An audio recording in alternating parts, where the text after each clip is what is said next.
Have you ever wondered how much money people actually retire with?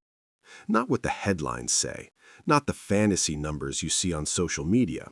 I mean the real numbers, the ones everyday people retire on. Because if you listen to the financial industry long enough, you might start to believe you need $2 million, maybe $3 million, maybe even more before you can finally walk away from work. And that belief alone keeps millions of people working longer than they need to. But here's the truth that rarely gets talked about. Most people retire on far less than that. And today, I want to walk you through what most retirees actually have saved, why the number might surprise you, and why retirement is often more about lifestyle decisions than giant piles of money. Now, before we jump in, let me tell you something I learned after decades around financial planning and retirement conversations. People love to talk about what they think retirement should cost. Very few talk about what it actually costs. And that's where things start to get interesting. Because when you look at real retirees, not the idealized version, the numbers tell a very different story. For example, a lot of surveys consistently show that the median retirement savings for people approaching retirement isn't in the millions. It's not even close. In many cases, people retire with somewhere between a couple $100,000 and maybe $500,000 or $600,000 saved. Now, some people have much more, but many have less. And yet millions of those people are still managing to retire. How is that possible? Well, there are a few reasons. The first big one is something that people often forget when they imagine retirement. Expenses change. When you're working, money tends to flow out of your life in a lot of directions. Mortgage payments, commuting, professional clothing, kids, college, saving for retirement itself, insurance, all kinds of expenses that slowly disappear once you retire. And when those expenses disappear, the amount of money you actually need each month can drop significantly. Now, I'm not saying retirement is cheap, but for many people, it costs less than they expected. Let me give you a simple example. If someone earns $80,000 a year while working, they may assume they need $80,000 a year in retirement. But that usually isn't the case. Once you remove taxes, retirement savings contributions, commuting, and other work-related expenses, that same person might only need $50,000, maybe even $40,000 to live a very similar lifestyle. And that's a huge difference. Another reason many people retire on less than expected is something called income stacking. Now, that might sound complicated, but it's actually pretty simple. Most retirees don't rely on just one source of income. They often combine several. For example, someone might receive Social Security. On top of that, they may withdraw some money from their retirement savings. Maybe they have a small pension. Maybe they do a little part-time work for a few years. Maybe they have a rental property or dividends. When you stack those together, the pressure on your savings becomes much smaller. And that's one of the biggest misunderstandings about retirement. People think their savings alone have to carry the entire load, but for most retirees, that isn't true. Social Security alone covers a significant portion of retirement income for millions of people. Now, another interesting thing happens when people retire. They tend to spend differently. Not necessarily less in every category, but differently. For instance, many retirees travel more in the first few years. This is sometimes called the go-go years. You're healthy, you're excited, you finally have the time. So spending might actually go up a little during that phase. But later on, spending often slows down. You may travel less, you may stay closer to home, and daily life becomes simpler. Economists sometimes call this the retirement spending smile. Spending starts fairly active, dips in the middle years, and sometimes rises again later due to healthcare costs. But overall, it tends to balance out in ways people don't always expect.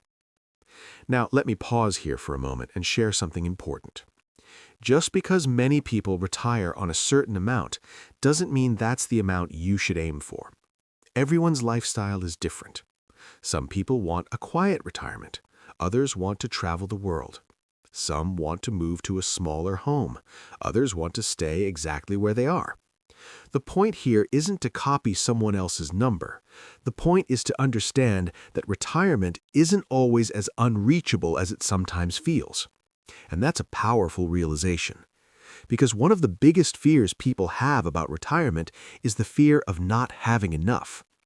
That fear can keep people stuck in jobs they don't enjoy, delaying retirement year after year. But when you start to look at the real numbers, things begin to feel a little more manageable. Now, there is another factor that plays a big role in retirement success, and it has nothing to do with how much money you have saved. It has to do with flexibility. The retirees who do best financially are often the ones who stay flexible with their lifestyle. They don't lock themselves into massive fixed expenses. They give themselves options. For example, some retirees choose to downsize their home. Not everyone does, but many do. And that one decision can free up a tremendous amount of financial breathing room.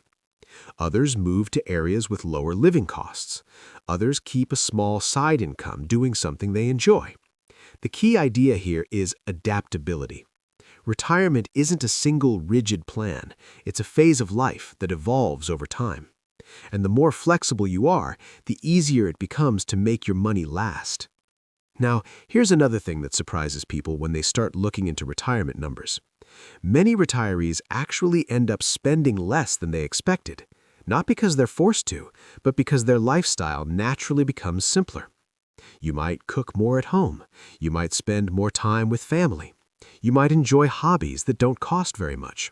Gardening, walking, reading, volunteering, things that bring a lot of fulfillment without requiring large amounts of money.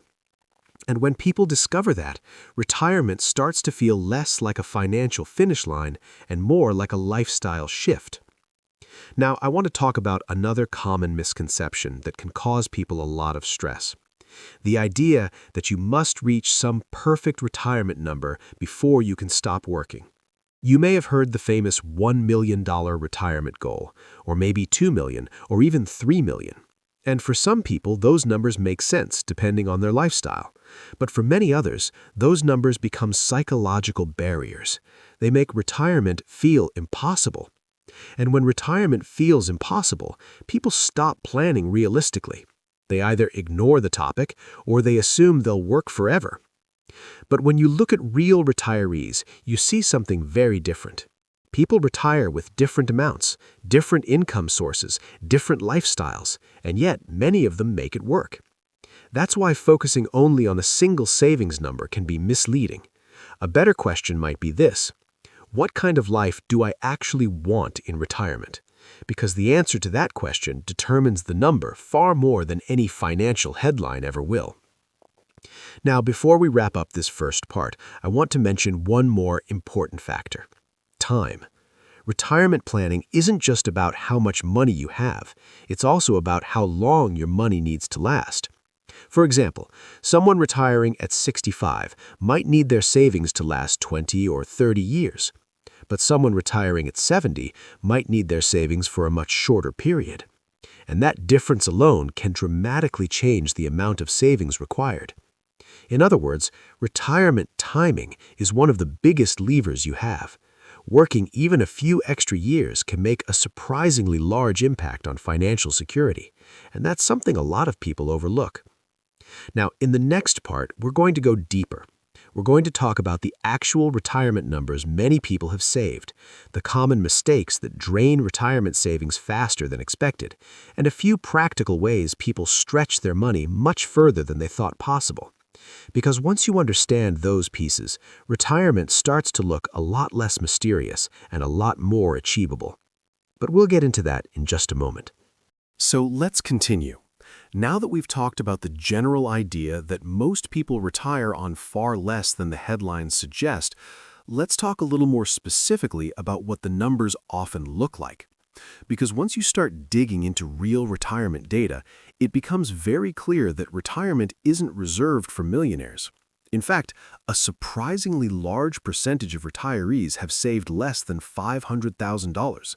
Some have around $300,000, some have $200,000, and many retirees rely heavily on Social Security as their primary source of income. Now, that might sound scary at first, but here's where context matters. Retirees who have modest savings often build their retirement around a combination of smaller income streams. For example, someone might receive Social Security each month. That could cover a large portion of their basic living expenses. Then they withdraw a small amount from their retirement savings each year. Maybe they earn a little extra income from part-time work for the first few years of retirement, and suddenly, the math starts to work. One thing that surprises people is how powerful Social Security can be when it comes to covering basic expenses. For many retirees, Social Security covers anywhere from 30% to 70% of their retirement income, and in some households, it covers even more. Now, of course, everyone's situation is different, but this is one of the reasons millions of Americans are able to retire even without massive investment accounts. Another factor that often helps retirees stretch their money is the fact that many enter retirement without a mortgage. When the mortgage disappears, one of the largest monthly expenses disappears with it. Imagine removing a $1,500 or $2,000 monthly payment from your budget. That alone can make retirement much more manageable. Now let's talk about something that many people underestimate when planning retirement: healthcare. Healthcare costs can become a significant part of retirement spending, especially later in life. But there are also systems like Medicare that help offset those costs. While Medicare doesn't cover everything, it does reduce the financial burden significantly compared to paying for everything out of pocket. Still, it's something retirees need to plan for because unexpected healthcare costs are one of the biggest reasons retirement budgets can get strained. Now here's something interesting that I've noticed when talking to retirees. The happiest retirees aren't always the ones with the biggest bank accounts. In many cases, the happiest retirees are the ones who prepared emotionally and mentally for retirement. Think about it. For decades, work provides structure, a schedule, a sense of purpose, social interaction. When that suddenly disappears, some people struggle more than they expected. That's why many successful retirees focus on building a lifestyle in retirement rather than just a financial plan. They stay active, they pursue hobbies, they volunteer, they spend more time with friends and family, and sometimes they even start small passion projects or businesses just to stay engaged. Another thing worth mentioning is that many retirees gradually transition into retirement rather than stopping work suddenly. Some people reduce their hours, some switch to consulting, some take on part-time roles doing something they enjoy. This type of gradual transition can be incredibly helpful financially, because every year you earn income in retirement is one less year you need to rely entirely on your savings. Even earning a small amount each year can significantly extend how long your savings last. Now I want to talk about a mistake that a lot of people make when thinking about retirement numbers. They assume that whatever number they reach must last forever without any flexibility. But in reality, retirement spending can be adjusted over time. If the stock market has a difficult year, retirees might spend a little less. If investments perform well, they might allow themselves a little more spending. This flexible approach helps retirees manage uncertainty, and it prevents them from feeling trapped by a rigid financial plan. Another interesting thing is that many retirees become more financially disciplined once they stop working. When you're no longer receiving a paycheck, you naturally become more aware of where your money goes. People track their spending more carefully. They prioritize what truly matters to them, and often they eliminate expenses that weren't adding much value to their lives anyway. This mindset shift alone can make a big difference. Now I want to bring up something that people don't talk about enough: comparison. One of the fastest ways to feel anxious about retirement is to compare your savings to someone else's. You might hear that a friend has saved $1 million. Another friend might say they have $2 million, and suddenly you start questioning whether you're behind. But the truth is, those numbers mean very little without context. Maybe one person lives in an expensive city. Maybe another plans to travel constantly. Maybe someone else has a large pension. Retirement is incredibly personal, and comparing raw savings numbers rarely tells the full story. Instead, what matters is how your savings align with your lifestyle and your plans. Another factor that can dramatically influence retirement success is where you live. Some retirees move to areas with a lower cost of living. Others stay where they are but adjust their housing situation. Housing is usually the largest expense for most households, so even small changes in that area can have a big impact on financial security. Now I want to share one more idea that can completely change how people think about retirement. Retirement doesn't always mean doing nothing. For many people, retirement simply means having control over how they spend their time. They might still work a little, but they work on their terms. Maybe it's consulting. Maybe it's teaching. Maybe it's turning a hobby into a small income stream. That kind of freedom is what many people are truly seeking when they think about retirement. Not necessarily permanent leisure, but flexibility. And when you think about retirement that way, the financial target can feel much more achievable, because you don't necessarily need enough money to replace every dollar of income forever. You just need enough to support the life you want to live. And that's a very different way of looking at things. Now, if there's one message I want you to take away from this conversation, it's this. Most people retire with less than the idealized numbers you often hear about. Yet many of them still build meaningful, comfortable lives in retirement. They do it through a mix of savings, Social Security, smart spending, flexibility, and sometimes a little bit of continued income. Retirement isn't just about hitting a giant savings goal. It's about designing a life that fits your resources. And once people realize that, retirement often becomes far less intimidating. If you enjoyed this video, make sure to check out the next one on the screen, where we talk about the biggest financial mistakes people make in the 5 years before retirement. It might save you a lot of stress later on. Thanks for watching, and I'll see you in the next video.